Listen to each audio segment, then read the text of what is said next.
أعوذ بالله من الشيطان الرجيم بسم الله الرحمن الرحيم ولكل أمة جعلنا منسكا ليذكروا اسم الله على ما رزقهم من بهيمة الأنعام فإلهكم إله واحد فله أسلموا وبشر المخبتين. سورة الحج آیت نمبر 34 پارہ نمبر 17. وقال الله تبارك وتعالى واذكروا الله في أيام معدودات فمن تعجل في اثنين فلا إثم عليه ومن تأخر فلا إثم عليه.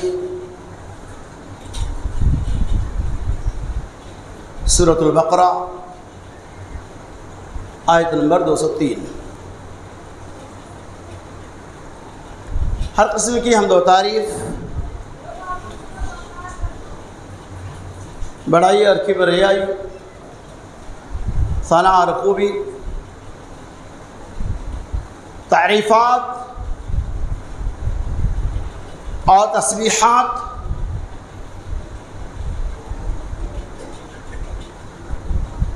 اس خالق کون و مکان،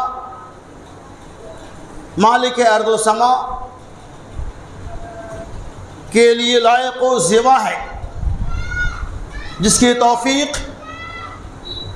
اور فضل و کرم سے ہم نے عید الاضحیٰ کی 2 رکعت نماز اور اس کے ساتھ ہی ایام تشریق کے اندر قربانی جیسے سنت کے اوپر عمل کر کے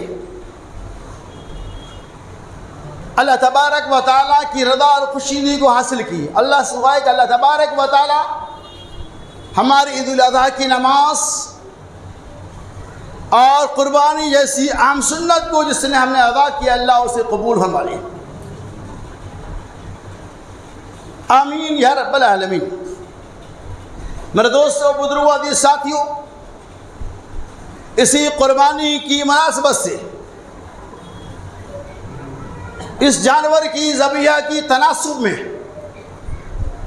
اللہ تبارک و تعالی نے اس بات کا اعلان کیا وَلِكُلِّ أُمَّةٍ جَعَلْنَا مَنْسَكًا، یہ کہ ہر امت کے اندر ہم نے قربانی جیسے طریقے کو نافذ کر دیا. لِيَذْكُرُوا اسْمَ اللَّهِ عَلَى مَا رَزَقَهُم مِّن بَهِيمَةِ الْأَنْعَامِ، تاکہ ہم نے اسے جو چوپائی اور جانور عطا فرمایا ان تمام جانوروں کے اوپر، ان تمام ذبیحہ کے اوپر، بہیمۃ الانعام کے اوپر لیذکروا اسم اللہ، اللہ تبارک و تعالیٰ کا نام لیں.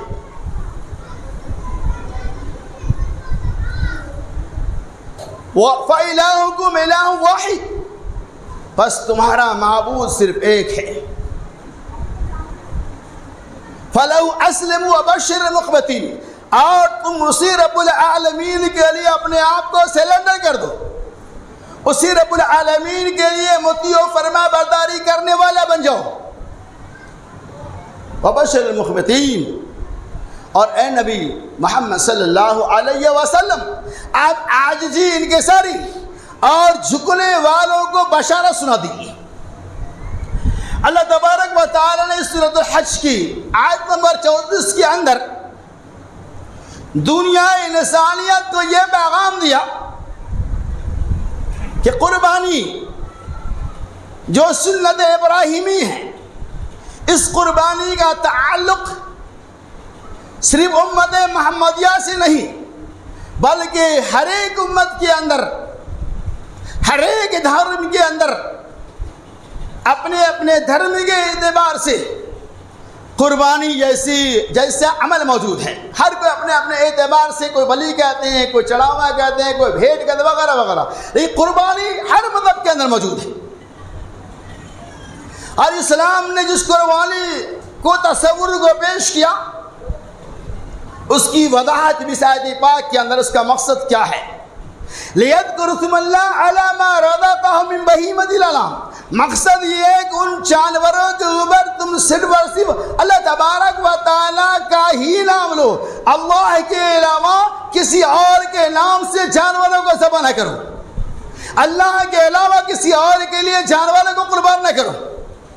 لیذکر اسم اللہ علی ما رزقہم من بہیمۃ الانعام. اور پھر اللہ نے دوسرا پیغام یہ دیا کہ جانوروں کو اللہ کے لیے ذبح کرنا ہے. فَإِلَٰهُكُمْ إِلَٰهٌ وَاحِدٌ، بس تمہارا معبود ایک ہے. ہم کیا کہتے ہیں؟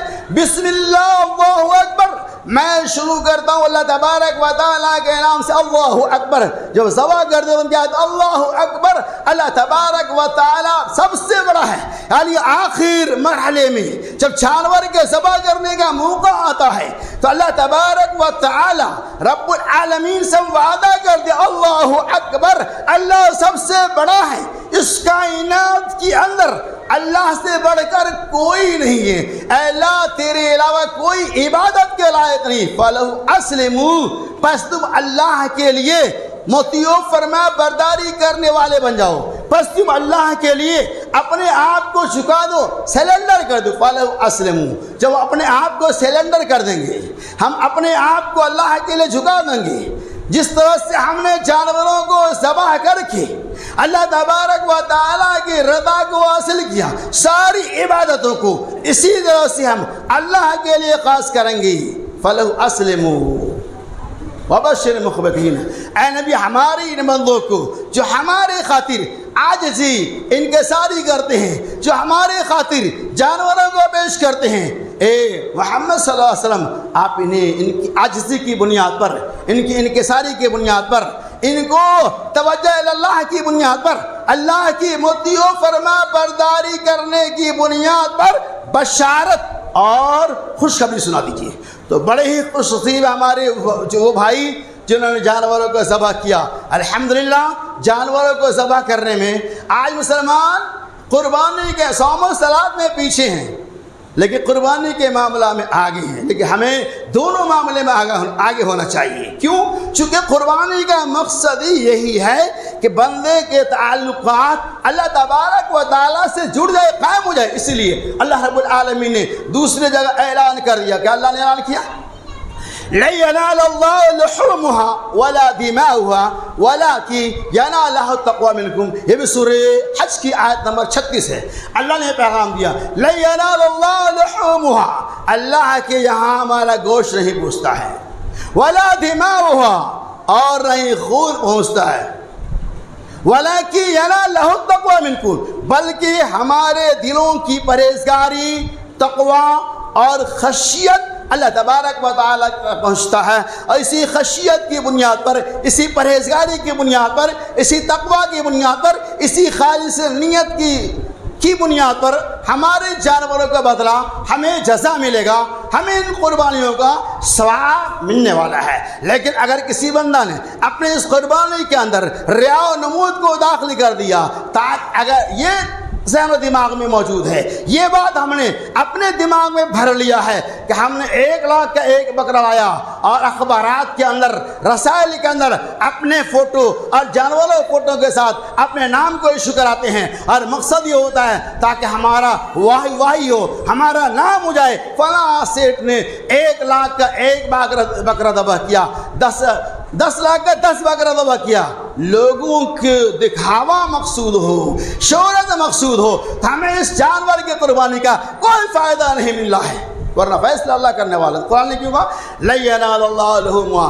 ہر کوئی جانتا ہے کہ نہ تو جانور پہنچتا ہے، نہ تو گوشت پہنچتا ہے، نہ گوتھڑا پہنچتا ہے، نہ ہڈی کچھ نہیں پہنچتا. یہ تو ایک سنت ہے، اس کے اندر ہمارا ہی بینیفٹ. ہم ہی ذبح کرتے ہیں، غربا کو بھی کھلاتے ہیں، ہم خود بھی کھاتے ہیں الحمدللہ. اب اس کے اندر اخلاص نہ پیدا کرے، یہ ہماری اپنی تساہلی اور کمی ہے. زمانے جاہلیت کے اندر لوگ جب جانوروں کو ذبح کرتے تو ان کے جانوروں میں اس قدر اخلاص ہوتا، گرچہ ان کا عقیدہ صحیح نہیں تھا کہ خانہ کعبہ کے در و دیوار کو رنگتے اس خون سے رنگ دیتے، اور جس سے بت کے نام کو ذبح کرتے اس بت پہ اس گوشت کو رکھ دیتے.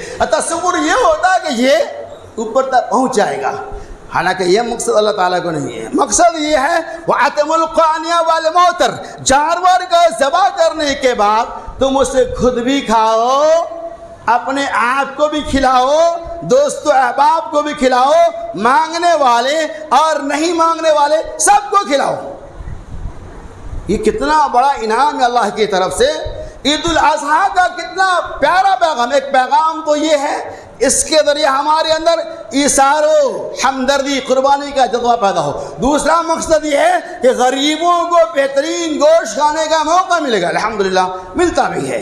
کوئی ایسے کچھ لوگ ہوں گے جو نہیں بانٹتے ہوں گے واللہ عالم، لیکن اکثر و بیشتر لوگ کی کوشش یہ ہوتی ہے کہ یہ ان لوگوں تک پہنچا دیا جائے جہاں قربانی نہیں ہوئی ہے. اور اس کا مقصد بھی یہی ہے تم خود بھی کھاؤ اور دوسروں کو بھی کھلاؤ. مانگنے آئے اسے بھی دے دو اور نہیں مانگنے آئے اس سے بھی دے دو. قرآن کی مختلف آیتوں کی روشنی میں علماء نے اس بات کو واضح کیا ہے کہ گوشت کو 3 حصوں میں تقسیم کر سکتے. شروع زمانہ اسلام کے اندر تنگ حالی تھی، اسی لیے اللہ کے رسول صلی اللہ علیہ وسلم نے گوشت کو رکھنے سے ذخیرہ اندوزی نہیں کر سکتے ہیں. مکمل گوشت بانٹنا ہے، اپنے کہا باردرکلا نہیں ہے. لیکن جب فراوانی آ گئی پھر اللہ کے رسول سرکار حبیب صلی اللہ علیہ وسلم نے بعد میں اجازت دے دیا کہ تمہارے حصے کا تمہارے نصیبے کا جو ہے اسے تم کھاؤ اور ذخیرہ اندوزی بھی کرو. مطلب یہ ہوا 3 حصوں میں ہم تقسیم کر لیں گے. یہ استحباب ہے، کوئی ایسا نہیں کہہ سکتا بس اپنے پکانے کا رکھ لیا اور بانٹ دیا پورا، اور بہتر بات ہے. لیکن اگر آپ چاہیں 3 حصوں میں تقسیم کریں گے، ایک اپنے لیے رکھیں گے، ایک اعزاء و اقارب کے لیے، اور تیسرا حصہ غربا مساکین کے لیے، ایسا کر سکتے ہیں. اب آپ کا جو حصہ وہ 2 دن میں کھا لو، 2 مہینے میں کھا لو، کوئی مسئلہ نہیں. صحابہ کرام رضوان اللہ تعالی علیہم اجمعین قربانی کے گوشت کو دھوپ کی تماست، دھوپ کے اندر سکھا کر کھایا کرتے تھے. پتہ چلتا کہ آپ اپنا حصہ کو رکھ سکتے تبرک کا، جب تک کا کھاؤ. تو آتے القانے والے ماتر، مانگنے والے اور نہیں مانگنے والے سارے لوگوں کو دو. مقصد کیا قربانی کا سن لیجیے. ان صلاتی و نسکی و محیای و مماتی للہ رب العالمین. مقصد یہ ہوتا ہے اللہ میری نماز، میری قربانی، میری زندگی، میری موت، یہ سب کچھ رب العالمین کے لیے. اب ہم قربانی تو اللہ کے لیے پیش کر دیے ہیں لیکن نماز کو ہم پیش نہیں کرتے ہیں، مطلب نماز نہیں پڑھتے ہیں. تو ہماری کتنی بڑی کمی ہے. ہماری اس قربانی کا کیا حشر اور نشر ہوگا کہ آپ ایک راستے کو، ایک سنت پہ عمل کرتے ہیں اور جو فرض ہے اس سے آپ بری الذمہ ہے. ایسا نہ کرے، قربانی بھی کرے اور 5 وقت کی نماز کا اہتمام بھی کرے. ذبح کرنے کے وقت یہی پیغام ہمیں اور آپ کو دیا جاتا ہے. ان صلاتی، بے شک میری نماز، میری قربانی، میری زندگی، میری موت، میری حیات یا اللہ رب العالمین کے لیے. اللہ کے علاوہ کوئی ہمارا خالق اور کوئی ہمارا مالک و مختار نہیں. اور چلیے جب یہ موقع آتا ہے تو عام طور پر ہمارے سامنے یہ باتیں آتی ہیں کہ قربانی کے کتنے ایام ہیں. یا کبھی یہ آپ نے سنا ہوگا کہ جانور کو ذبح کرنے کے وقت عام طور پر تو الگ نہیں ہونا چاہیے، لیکن ان کیس اگر الگ ہو گیا تو وہ ذبیحہ حرام نہیں ہے. فائدہ کیا ہے؟ سائنسی تحقیق یہ ہے کہ ہم جانور کے نسوں کو کاٹنے کے بعد تھوڑی دیر لگے ہوئے رہنے دیتے ہیں. وہ جو تڑپتا ہے نا بکرا، تو اس کی خون کی آمیزش کی بنیاد پر سائنسی تحقیق ہے گوشت کا ذائقہ بڑھ جاتا ہے، گوشت کے اندر اور زیادہ مزہ آتا ہے. لہذا اسی لیے ہمیں جانوروں کو ڈائریکٹ اتارنا نہیں چاہیے بلکہ حلق اس کے نس کو رکھ کے نس کو کاٹنے کے بعد چھوڑ دینا چاہیے تاکہ تڑپے سے خون کی آمیزش ایک دوسرے سے ٹکرائیں اور گوشت کے اندر اور زیادہ مزہ آ جائے. یہ سائنسی تحقیق ہے. اسی طرح سے بعض لوگ یہ کہتے ہیں قربانی کے جانور کی قیمت کو مادہ کا نہیں. بڑی لمبی بحث ہے اس پہ. قربانی کے بدلہ اس کی قیمت کو ادا نہیں کریں گے. کیوں؟ بے شمار نقصانات ہیں. ابھی دیکھیے فی الحال کیا ہوا، چمڑے پہ پابندی لگ گئی، ہم نے ذبح کیا، چمڑے کچڑے میں چلے گئے، بات یہاں تک ختم ہو گئی. لیکن اگر یہ چمڑا بکتا، کتنا بھی قیمت بکے، تو اس کے اوپر تقریباً سینکڑوں لوگ کام کرتے ہیں اور پورے ہندوستان کے اندر کروڑوں لوگوں کو مزدوری ملتی. لیکن کیا ہوا؟ چمڑے کی کوئی ویلیو نہیں، کوئی لینے کا تیار. ہم نے کیا کیا؟ ذبح کیا، چمڑے کو جہاں تہاں پھینک دیا، سارے مزدور کا حق مر گیا. کیوں ایسا ہوا؟ اب کوئی آدمی قربانی ہی نہ کرے، اس قیمت کو مار دے تو چمڑا پھینکنے سے پہلے کے جو مزدور ہیں وہ سارے مزدور مر جائیں گے۔ اسی بنیاد پر شیخ صفی الرحمان مبارک پوری رحمہ اللہ نے تقریباً 60 سے 70 نقصانات کو گنوائے ہیں کہ اگر آپ قربانی نہیں کرتے ہیں اور اس کے بدلے قیمت کو بانٹیں گے اتنے نقصانات ہوں گے۔ پوری تفصیلات کتابوں کے اندر موجود۔ بہرحال اللہ تعالی ہمیں قربانی کی ادائیگی خالص نیت قلب کے ساتھ کرنے کی توفیق رفیق عطا فرمائے اور ہماری اس قربانی کے اندر اخلاص پیدا کرے۔ اور چلیے آگے، اللہ تبارک و تعالی نے فرمایا وَاذْكُرُوا اللَّهَ فِي أَيَّامٍ مَعْدُودَاتٍ فَمَنْ تَعَجَّلَ فِي إِثْمٍ فَلَا إِثْمَ عَلَيْهِ وَمَنْ تَأَخَّرَ فَلَا إِثْمَ عَلَيْهِ۔ ترجمہ سنیے آپ، اللہ تعالی نے فرمایا وَاذْكُرُوا اللَّهَ فِي أَيَّامٍ مَعْدُودَاتٍ، اللہ تبارک و تعالی کی تکبیرات ان چند دنوں کے اندر کرو۔ فَمَنْ تَعَجَّلَ فَلَا إِثْمَ عَلَيْهِ، اگر کوئی آدمی 2 دنوں کے اندر ہی جلدی کرتا ہے فَلَا إِثْمَ عَلَيْهِ، اس کے اوپر کوئی حرج نہیں۔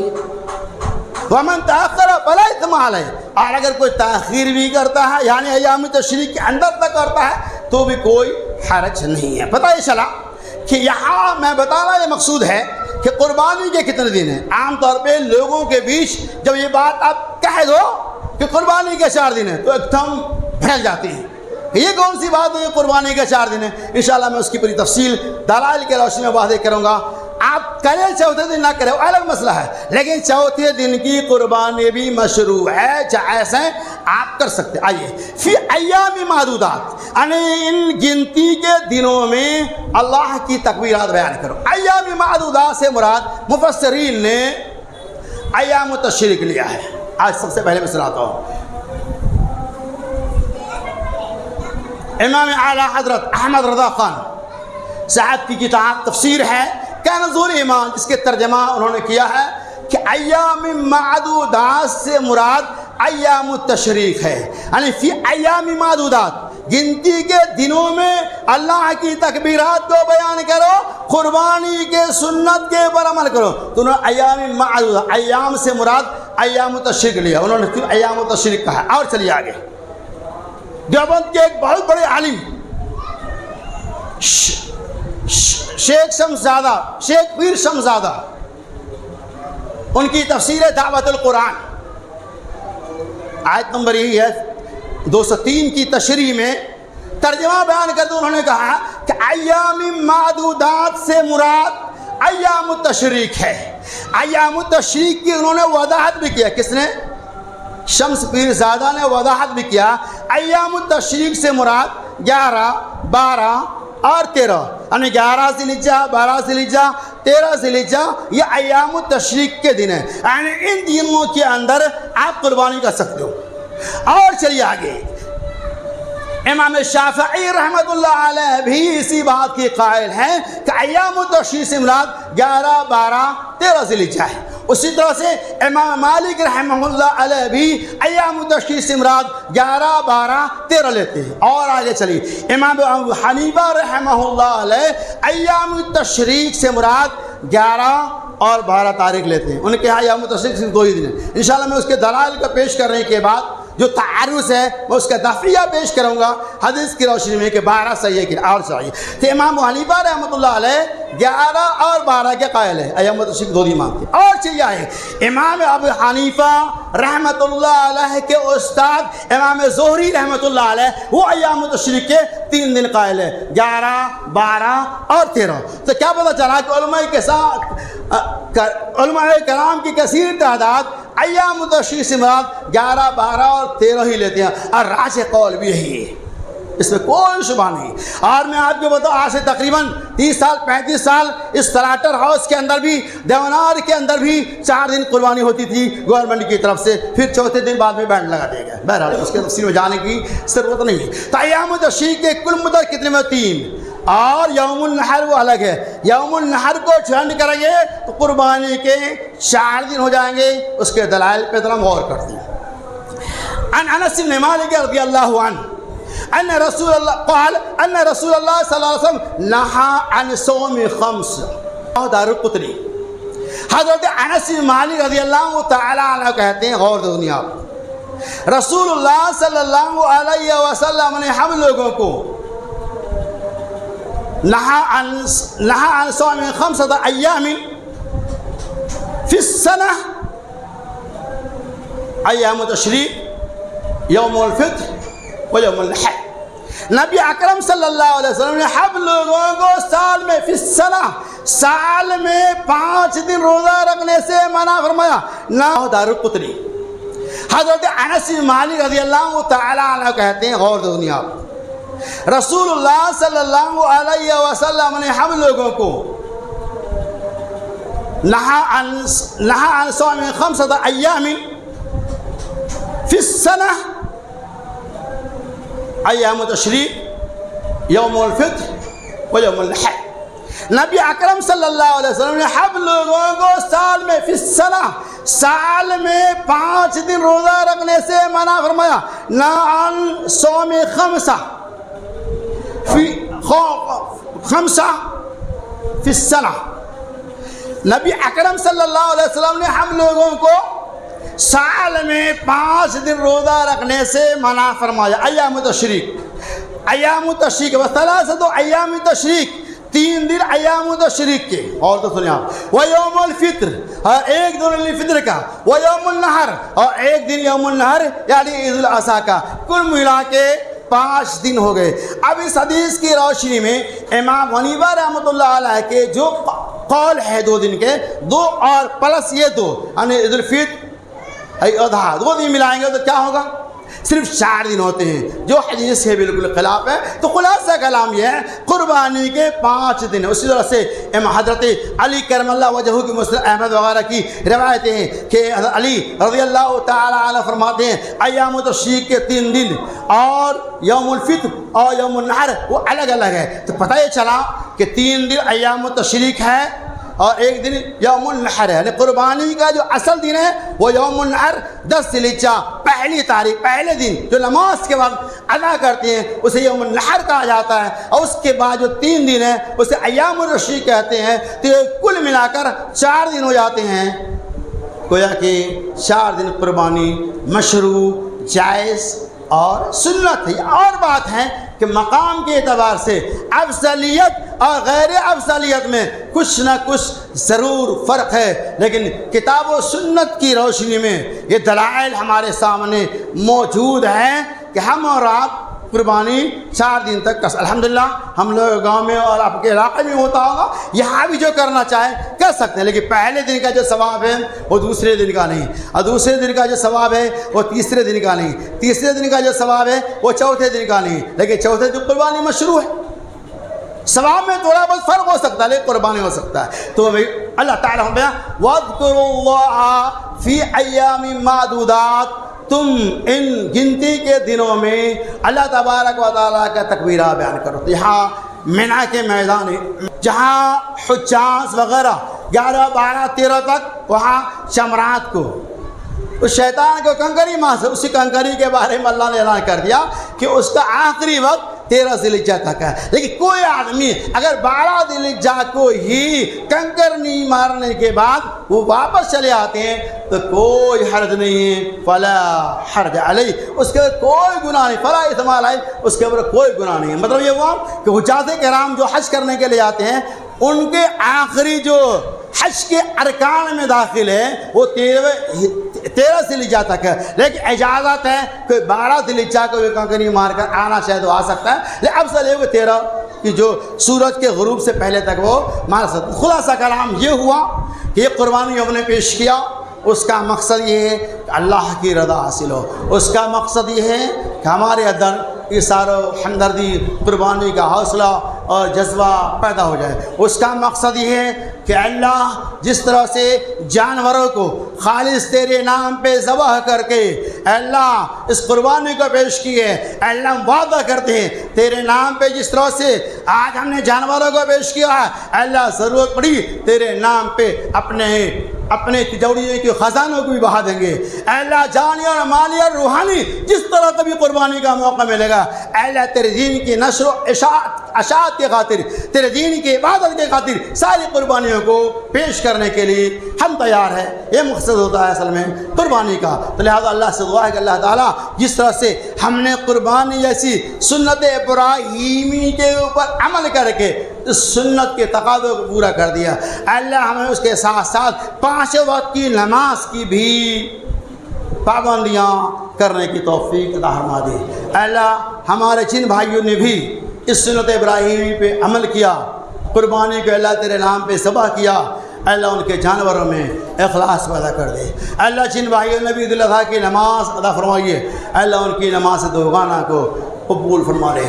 اللہ ہمارے جو بھائی اپنے تصاوری لاپرواہی یا کسی بھی وجہ سے اس سال قربانی میں شریک نہ ہو سکے، اللہ تو آئندہ اسے قربانی میں شرکت کی توفیق رفیق عطا فرما دے۔ اللہ ہمارے جو بھائی بے نمازی ہے اسے نمازی بنا دے۔ اللہ ہمارے جو بھائی اولاد کی نعمت سے محروم ہے، اللہ تو نیک اور صالح اولاد عطا فرما دے۔ اے رب العالمین ہمارے جو بھائی بے دین ہے اسے دیندار بنا دے۔ اللہ ہمارا جو بھائی قرض تلے دبے ہوئے، اللہ ان کے قرض کی ادائیگی کے اسباب پیدا کر دے۔ اللہ ہمارے اوپر جو عالم و مصائب کے پہاڑ توڑے جا رہے ہیں، اللہ تو اس کے خلاف ہمارے غیب سے مدد اور اعانت عطا فرما۔ اللہ تو ہی مشکل کشا، تو ہی حاجت روا ہے۔ اے اللہ تیرے علاوہ کوئی ہمارا کارساز اور معین و مددگار نہیں۔ اے اللہ جب تو دنیا میں زندہ رکھنا چاہتے اسلام زندہ رکھ، اور جب ہمارا خاتمہ بالخیر ہو۔ آمین۔ وآخر دعوانا ان الحمد للہ رب العالمین۔